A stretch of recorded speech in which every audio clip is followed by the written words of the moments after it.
right. Want to just move into the final thing because we got about 5 minutes. Odds to make the rotation because we've been talking about Chris Flexen, talking about Cease and the possibility of him being traded. I have Erick Fedde at -800. What does that mean? That means he's a favorite. He's a lock. You want to be as minus as possible? Yeah. Okay. So if you're at +100, right, that means you get the same amount of money as you gambled or as you wagered. Okay. So if you bet $1 on something that's +100, you will get $1. Okay. If you win. If it's -800, I don't know the thing, but I think you get if you bet $1, you get 20 cents. Maybe not even. It's probably it's probably 8 cents.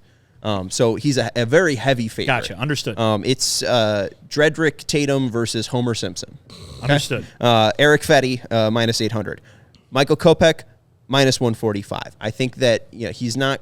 He is. I would say that he is probably the second closest thing to a lock to make the starting rotation. And I would count that as even if he's Sean Manaying, he's coming in the 5th inning. All right, I'm just gonna let you go and finish your thing. You sure? No, I'm gonna let you think. Yeah, keep going. Keep going. I'm gonna put Cease at -105. It's not even money. Usually, sportsbooks want to tempt people with that plus, but I think it's likely that he will stay on the team. It seems like the White Sox will hold on to Cease. I'll put him at -105. I think he's got the third best chance to be on the White Sox rotation. Chris Flexen +105. It's likely he'll be in the rotation, but I mean, he's also been a guy that's been working in the bullpen before. Maybe they think of him as just a one-time through the rotation guy, and they give Touki Toussaint that chance. And then Michael Soroka +125, the 5th best chance to be that 5th starter. If he's healthy, it seems like Michael Soroka will be there. But again, that's been a big if for him. He seems like he's got the quality to being starting pitcher, but again, he hasn't had the health to go along with it. So we'll give him a longer shot there. And so your Dylan Cease thing is only because he might be traded. That's why you have it -105. Yeah, okay, yeah. But I mean, I wouldn't be surprised if an actual sportsbook put it at plus because it. It seems likely that he'll get traded. I would put that over. I would put Cease over Kopech and more closer to what Fedde is, because I think You don't think he's getting traded? I think the people are gun shy. They don't want to pull the trigger on these deals. I don't think they're ready for action. So yeah, I think he's gonna be in the White Sox rotation, and maybe they're planning for it right now. But I would say he's more. I would say it's more likely that he's in the starting rotation than Michael Kopech is in the starting rotation, because Michael Kopech struggles in the starting rotation. And the year that he did do the hybrid starter / reliever guy, he was pretty decent. And maybe the White Sox want to get back to that. And I know that his ceiling is higher than just a reliever guy, and so they would want to exhaust every avenue as a starting pitcher for Michael Kopech. That's understood, but they have a bunch of other starting options now where Michael Kopech, if he doesn't come to spring training correctly, or they see something that's not working for Michael Kopech, they could say, hey, man, we got all these rest of these people who are doing the job and we're getting production from, and you're just not there yet. We'll put you in the bullpen, or we'll do what we were talking about, bringing him in the 3rd inning, because his big-time struggles were in the 1st and the 5th innings in 2023. Maybe you do a different thing with that guy to get more maximum effort out of him, and the results are better than that. Because we've seen this. But even at his best, he was like a 5 and dive guy. That's not true. At his best, he's no-hitting the Yankees. He's going 8 near perfect those innings were few against and the far Tigers. between. Yeah, they are. But at his best, he's a legit beast. Yeah, but he's got to find consistency, which absolutely. he has not done. Yeah, no, I'm not saying that. But I mean, I would not say at his best he's a 5 and dive. But these are different people too, different eyes looking at Kopech. They didn't draft him. They're like, he's good. He's got talent. Nobody on the White Sox draft. Yeah, but Brian Bannister was in the Red Sox organization when they did draft him. I can't imagine he was involved in the but draft. There's no connection to Michael Kopech. So usually a GM would be like, I draft this guy. I want him to succeed because that's my pick. That's part of my legacy. These guys have no attachment necessarily to Michael Kopech and his success for them. But yeah, I think that he has a great shot of being a starting rotation pitcher. But also, I would think that they hey, if you don't get it done, brother, we have other options we can go with. Because if you're only giving us 4 2/3, what the hell good are you?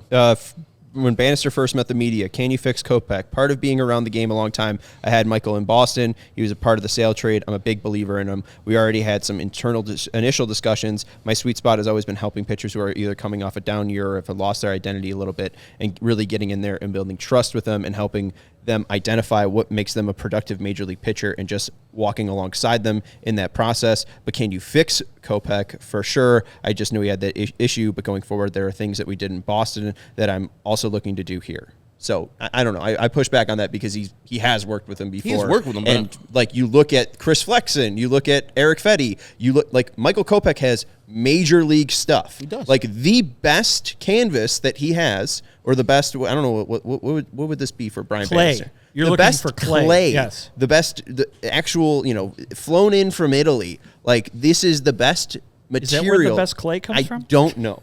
France, because the Roland Garros? The finest Italian clay. The best materials that you have of making anything outside of Cease is Michael Kopech.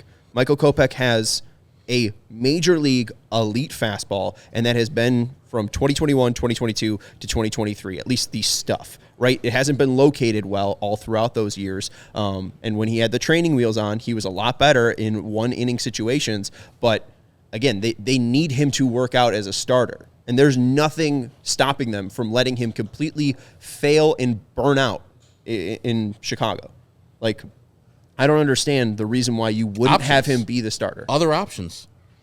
Is there a better option right now than Michael Kopech besides Right now, but if Cease? if he's in spring training not showing you exactly what you need to see, Or- there's or- other people that are showing you what they can do. Herb, far from not showing exactly what you need to see, if he comes to spring training and he's showing you exactly what you don't want to see. Yeah. And I think the reason that you're saying what you're saying, I kind of agree with in that he was very bad last year. Mm-hmm. And it is possible that could replicate itself come spring. Doesn't mean it will. No. And it's very possible that Bannister and Ethan Katz have had a very successful offseason with him so far, will continue to do so, and he shows up to spring training at anywhere on a wide spectrum from, okay, fine, we'll give it a chance, to, wow, he's looking like we always thought Michael Kopech could look. It's a wide spectrum, and he could be anywhere along that, or he could be on the other side of it, which is, boy, this is looking a lot like 2023. But I think Sean's right in saying, well, what's the harm? You're not expecting to win. Let this guy figure it out. That's what exhausting every avenue means. Yeah. And so if they have exhausted every avenue by the end of spring training, which I guess is possible, then maybe, sure, they would be like, because they're already talking about at the end of last year, remember the versatility he had? He could end up in the bullpen, blah, blah, blah, blah, blah. And so when you've got your manager and your general manager already mentioning that as a possible outcome, it sends up a little bit of an alarm bell saying, maybe they think there's a safety net there that allow him to fall into. All that being said, they have not gone out and acquired anybody that is blowing Michael Kopech off the depth chart right now. And so I think the odds are that he will be in the opening day rotation. But if you were to ask me who's more likely to be, I think Erick Fedde is more likely to be. And I would argue, hey, look, they just gave Chris Flexen a major league contract. Guy started 31 games 2 years ago, but we'll see how that all plays out. Right. And I think when we look at these like Pacoda projections and the idea of like, a team just had their 100th percentile season or their 0 percentile season, like Kopech could absolutely in 2024 be anywhere from that 0 percentile to that 100th percentile. I completely understand that. But when you look at actual stuff on their fastballs since 2022, so this takes in his 2022 year and 2023 year on pitchers that at least have thrown 200 innings, he has the 8th best fastball in Major League Baseball, according to Stuff. The only guys above him, Brandon Woodruff, Yu Darvish, Blake Snell, Dylan Cease, Hunter Green, Garrett Cole, and Spencer Strider. And the only thing that he really lacks is location, obviously. Location plus, he's got the worst out of those at 93 plus, but Snell and Cease are around 97. So even if you can make incremental improvements on that location, the fastball plays. He has an elite fastball, and if they are able to find something in those secondary pitches with Michael Kopech, again, I would be shocked that they wouldn't want to say, let's give him as many chances and as many opportunities to start until we have no other opportunity, as you said, exhausting every avenue. Then we'll put him in the bullpen, or then we'll give him a chance in AAA, and maybe he needs a confidence booster or whatever. Maybe they'll give him up. Maybe they'll just cut him. Who knows? I will never cut him. As you said, he's wanted. Once they cut him, it's somebody else is going to pick him up and fix him. Once they cut him, unless Yohan Moncada has a huge year, the Chris Sale trade will end. We all silly like the mayor.